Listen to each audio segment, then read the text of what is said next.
इस क्वेश्चन को सॉल्व करते हैं। इसमें दो वेज दिया हुआ है, ये वेज है ए, इसका स्पीड इस डायरेक्शन में 2u दिया हुआ है। अच्छा जी ठीक है।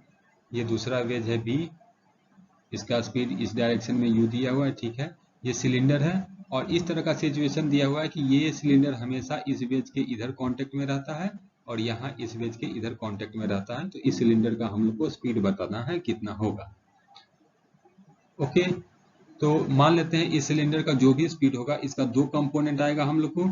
एक कंपोनेंट इस डायरेक्शन में मान लेते हैं vx और दूसरा कंपोनेंट इस डायरेक्शन में होगा vy, है ना।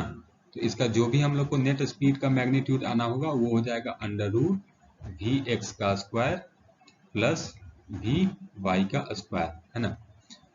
यहाँ पे हम लोग थ्योरम क्या यूज करेंगे, या हम लोग तरीका क्या अपनाएंगे कि जैसे कोई भी एक इस तरह से ब्लॉक है, कोई भी ये इस तरह से ब्लॉक है और यहाँ पर एक दूसरा ब्लॉक है और ये सरफेस कांटेक्ट है, तो सरफेस कांटेक्ट के परपेंडिकुलर डायरेक्शन में वेलोसिटी हमेशा सेम होती है। सरफेस कांटेक्ट के परपेंडिकुलर डायरेक्शन में वेलोसिटी हमेशा सेम आएगा।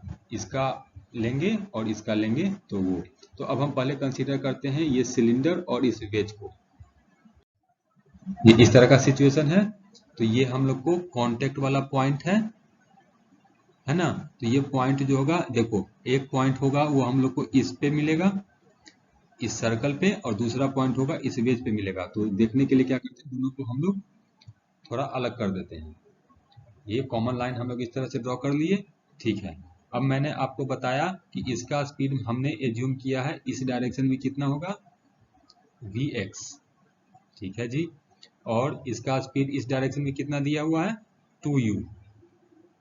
तो यहां से हम लोग को एक इक्वेशन आ गया कि vx इक्वल टू 2u होगा, vx इक्वल टू 2u, ठीक है। ये हम लोग को पता चल गया।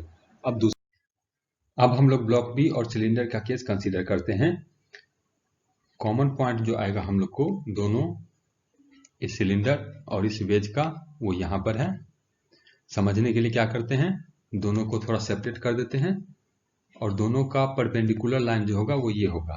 तो कहने का मतलब क्या हुआ कि इस लाइन के अलोंग इस वेज बी का जो स्पीड है वो इस लाइन के अलोंग जितना होगा उतना ही इस सिलेंडर का इस लाइन के अलोंग होगा, है ना। यही चीज हम लोग को कंसीडर करना है। लेकिन दिया हुआ क्या है हम लोग को दिया हुआ है कि ये जा रहा है इस डायरेक्शन में u स्पीड से, मतलब कि ये हम लोग को इधर दिया हुआ है u स्पीड से, और ये एंगल दिया हुआ है हम लोग को 30 डिग्री।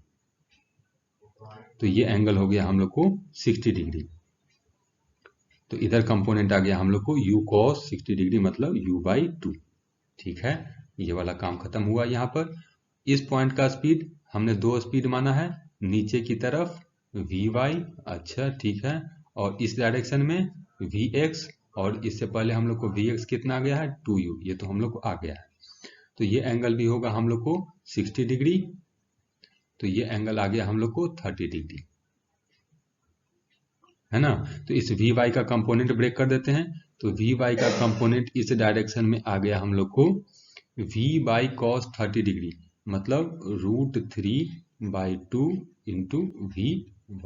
ओके, इस 2u का कंपोनेंट ब्रेक कर देते हैं। तो 2u का कंपोनेंट इस डायरेक्शन में आ गया हम लोग को 2u cos 60 डिग्री, मतलब u।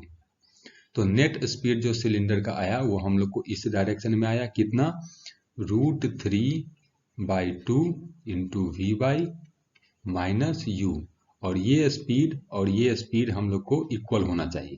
बस आ गया इक्वेशन। तो √3/2 into vy minus u equal to u/2। तो यहां से आ गया हम लोग को vy equal to √3 into u।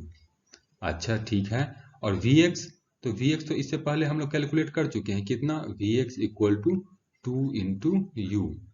तो हम लोग को नेट स्पीड कितना आएगा, नेट स्पीड आएगा अंडर रूट vy का स्क्वायर प्लस vx का स्क्वायर। बस कैलकुलेट कर लेते हैं इसको।